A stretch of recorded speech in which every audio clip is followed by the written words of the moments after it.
नमस्कार, मैं हूं हेमेंद्र शर्मा और आप देख रहे हैं एमपी राउंड अप। अगस्त में 1 तारीख को जबलपुर में new life multi speciality hospital में आग लग गई थी, जिसकी वजह से उस समय अस्पताल में मौजूद 8 लोगों की मौत हो गई थी। इस हादसे के बाद पता चला कि इस अस्पताल में इमरजेंसी एग्जिट का प्रावधान ही नहीं है। इस हॉस्पिटल को परमिशन मिली थी 2 मंजिलें बनाने की, लेकिन यहां पर तान दी गई 4 मंजिला इमारत। तो सवाल उठा कि आखिरकार इस हॉस्पिटल को इस बिल्डिंग में चलाने की एनओसी या परमिशन किसने दी और कैसे दी। आनन फानन में कुछ अधिकारियों को ट्रांसफर किया गया, कुछ को सस्पेंड भी किया गया, लेकिन अब जबलपुर से कांग्रेस के विधायक विनय सक्सेना ने इस पूरे मुद्दे को लेकर के कुछ अहम पहलुओं को उठाया है।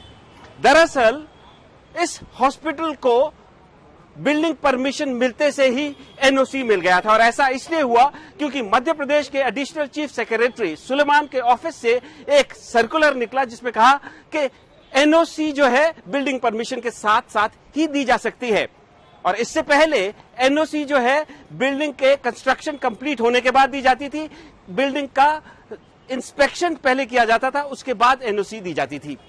तो अब आज हमारा सवाल है, क्योंकि विनय सक्सेना ने इस मामले को विधानसभा में उठाया है और जो सवाल इन्होंने उठाया उसका सरकार के पास कोई जवाब नहीं है, और इसकी वजह से सरकार ने आनन फानन में एक बार फिर से आश्वासन दिया है कि इस मामले की फिर से जांच होगी। तो आज हमारा सवाल है कि जबलपुर में हॉस्पिटल के अंदर जो 8 लोगों की मौत हुई, आखिरकार उसके लिए कौन जिम्मेवार है? क्या वही लोग जो हॉस्पिटल का संचालन करते थे वही जिम्मेवार हैं, या वो अधिकारी भी जिसने ये सर्कुलर निकाला वो भी जिम्मेवार है? और यदि ये अधिकारी जिम्मेवार है तो उनके खिलाफ कब कार्रवाई होगी? और दूसरा अहम सवाल ये है कि मध्य प्रदेश में ऐसे कितने हॉस्पिटल्स हैं जिनको सिर्फ बिल्डिंग परमिशन के आधार पर ही एनओसी मिल गया है और वो अभी भी संचालित हैं? और क्या सरकार ने ये पता लगाने की कोशिश की है कि वहां इमरजेंसी एग्जिट का प्रावधान है या नहीं है?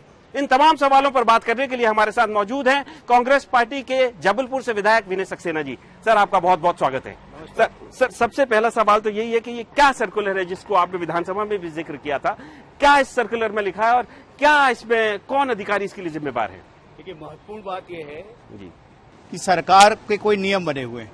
जी, अगर सरकार के नियम बने हैं कि किसी भी बिल्डिंग का उपयोग जब भी हो सकता है, किसी खास तौर से कमर्शियल या मल्टी स्टोरेज या सिनेमा हॉल या नर्सिंग को मतलब होम, बड़े हॉस्पिटल्स या बड़ी ऐसी बिल्डिंग जहां आग लगने की संभावना है। जी, छोटे छोटे घरों में वहां तो फायर ब्रिगेड संभावित कर लेते, लेकिन जब बड़ी बिल्डिंगें बनती है तो उसमें आग जलने की घटना होने की संभावनाएं रहती है। ऐसी स्थिति में एक सरकार का ही नियम है पुराना, जी, जिसमें स्पष्ट है कि बिल्डिंग कंप्लीशन सर्टिफिकेट के बगैर ऐसी बिल्डिंगों की कोई भी अनुमति या पंजीयन नहीं हो सकता। जी, लेकिन मध्य प्रदेश सरकार के एक जिम्मेदार अधिकारी ने, जी, जिनका नाम आपने लिया, मोहम्मद सुलेमान जी के एक पत्र से जो अपर मुख्य सचिव की हैसियत से उन्होंने लिखा, जी, जिसमें मध्य प्रदेश की सरकार के नियमों को दरकिनार करते हुए चिकित्सा माफियाओं के हाथों अपने आप को सौंपते हुए एक ऐसा पत्र जारी कर दिया जो उनके अधिकार क्षेत्र में नहीं है, जो माननीय मंत्री जी ने माना, आज विधानसभा अध्यक्ष जी ने माना और आखिरकार संसदीय मंत्री नरोत्तम मिश्रा जी को स्वीकार करना पड़ा। और मध्य प्रदेश सरकार के मंत्री आज अवाक रह गए, जवाब नहीं दे पा रहे थे। आपने स्वयं देखा है। जी, जी। सर, तो मेरा सवाल ये है कि ये जो हॉस्पिटल का जो अनुमति मिली थी, एनओसी मिली थी, इसमें इस सर्कुलर की वजह से बिल्डिंग परमिशन के आधार पर ही मिल गई थी? देखिए, इसमें बहुत सारी अनियमितताएं हुई हैं जी, जो उस समय जबलपुर के अधिकारी थे, जी, जिसमें चिकित्सा अधिकारी, फायर ब्रिगेड, भवन अधिकारी, जेडीए संस्था जो है, नगर निगम के बड़े अधिकारी, इन सब ने दरकिनार निरीक्षण करते हुए इस सर्कुलर की वजह से, हाँ, और या इस किसी बड़े अधिकारी के दबाव में जी, किसी भी नियमों का पालन नहीं किया। जी, बल्कि बहुत शर्मनाक बात यह कि एक दिन में फाइल अप्रूव हो गई बिना निरीक्षण के। जी, ये कैसे संभव?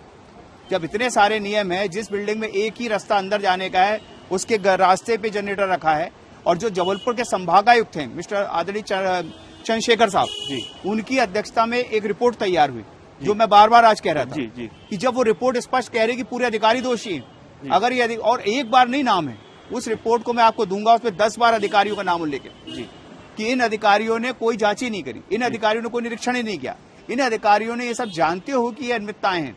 और ऐसी अनियमितताएं जबलपुर भर में नहीं हुई, एक अस्पताल में 35 अस्पतालों के जबलपुर के पंजीयन निरस्त किए। मेरा एक प्रश्न ये भी था, जब मैंने बताया कितने अस्पताल हिंदू मध्य प्रदेश के जहाँ पे आगजनी घटनाएं, उसमें 10 घटनाओं को तो मैंने गिनाया, परंतु मंत्री जी ने पूरे मध्य प्रदेश के उन अस्पतालों के नाम नहीं लिए।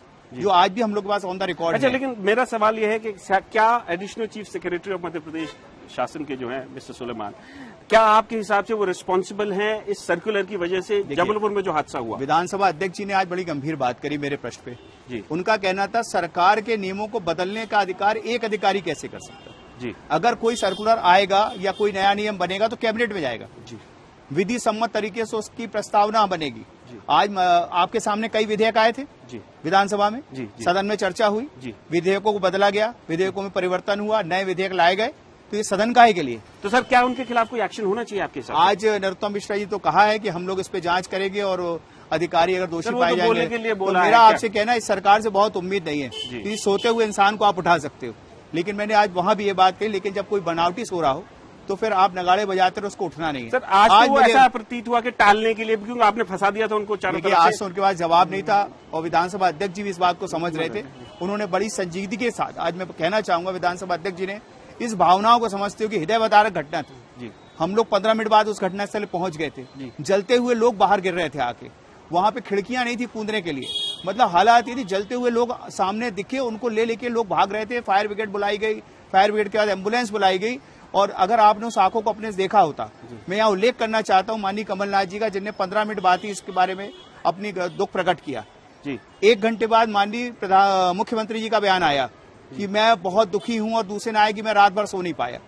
तो अगर आप कहते हो कि मैं रात भर सो नहीं पाया, तो फिर इस घटना पे आपने दोषी को ठहराया क्यों नहीं?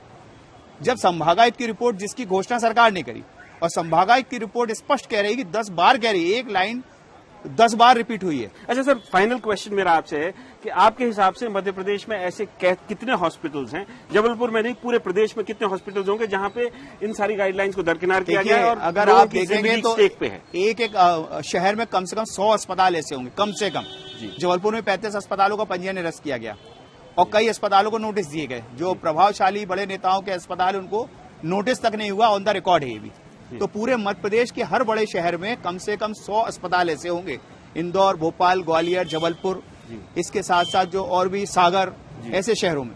लेकिन अगर ग्रामीण और उसको मिला के देखेंगे तो ये संख्या हजारों में चली जाएगी। और मध्य प्रदेश सरकार की इस बारे में ढुलमुल जो नीति है, यहाँ के अधिकारी जिस ढंग से मनमाने ढंग से काम कर रहे हैं, मुझे लगता है कि किसी भी दुर्घटना से किसी को सबक लेना चाहिए। तो सरकार को कभी भी दुर्घटना घट सकती है।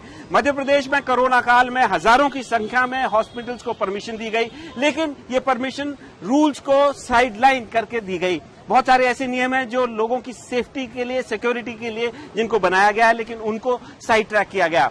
अब मध्य प्रदेश में फिलहाल बहुत सारे हॉस्पिटल्स अभी भी ऐसी तरह से जो अभी भी चल रहे हैं जिनमें इन गाइडलाइंस को ध्यान में नहीं रखा जा रहा है। लेकिन सवाल यह है कि उन ऑफिशियल्स के ऊपर क्या एक्शन होगा जिनकी वजह से जो सेट गाइडलाइंस हैं उनको दरकिनार किया गया। ये आने वाले दिनों में पता चलेगा सरकार इस पे क्या एक्शन लेती है। आने वाले दिनों में पता चलेगा जो सरकार ने वादा किया है कि एक बार फिर से इंक्वायरी होगी, उस पर क्या एक्शन होता है। एमपी राउंड अप पे आज सिर्फ इतना ही। कल फिर मुलाकात होगी, तब तक के लिए थैंक यू, गुड बाय, नमस्कार।